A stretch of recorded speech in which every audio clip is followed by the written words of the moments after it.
θέλω επαφή. Μη μου τηλεφωνάς, μη λες πως μ' αγαπάς. Σε προδίδει ο τρόπος που με κοιτάζει. Να το κάνεις, μη σταματάς. Σε θέλω γάμο το κι ας με πονάς. Ο τρόπος που με κοιτάζει. Είναι ο λόγος που πεθαίνω σιγά σιγά. Δεν σε θέλω μα με φέρνει Ο πίσω. τρόπος που με κοιτάζει. Αντέχομαι πόσο με σκοτώνει. Ο τρόπος που με κοιτάζει.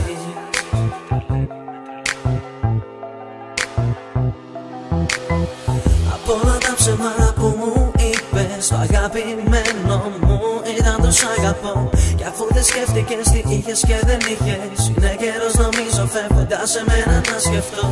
Μου έδωσες δυο λόγους για να σ' αγαπήσω. Σ' αυτούς λυγίζω, σ' αυτά τα όμορφα τα μάτια σου. Όμως μου έδειξες χίλιους τρόπους να φύγω όταν έβγαλες τη μάσκα σου. Ο τρόπος που με κοιτάζει. Ο τρόπος που με κοιτάζει. Ο τρόπος που με κοιτάζει. Ποτέ δεν σε μίσησα που μ' άφησες στο κενό. Διότι και μαζί σου ένιωθα μια τρύπα στην ψυχή. Με μένα τα έχω που ακόμα σ' αγαπώ. Και δεν μπορώ να βρω τον τρόπο να σε θάψω μέσα στη σιωπή. Θυμάσαι τι θα σ' αγαπώ κι όπου βγει τι θα είμαι δίπλα σου σε ό,τι χρειαστείς. Ή μήπως εννοούσες πως με την πρώτη δυσκολία θα φύγεις μακριά γιατί δεν είσαι αληθινή. Και έτσι μεταξύ μας αγάπη δεν ξέρεις τι θα πει. Δεν το ένιωσες ποτέ, απλά στο ψέμα σου είχες πιστεί. Είχες κλειστεί, είχες πνιγεί και με πνίξες μαζί σου. Δεν το είχα δει αυτού σου. Από όλα τα ψέματα που είπες, το αγαπημένο μου ήταν το σ' αγαπώ, ναι.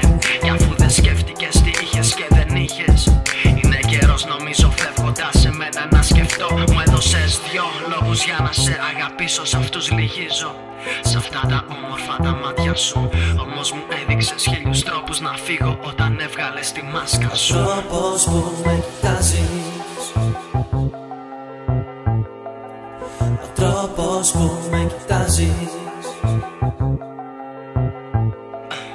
Ο τρόπος που με κοιτάζεις.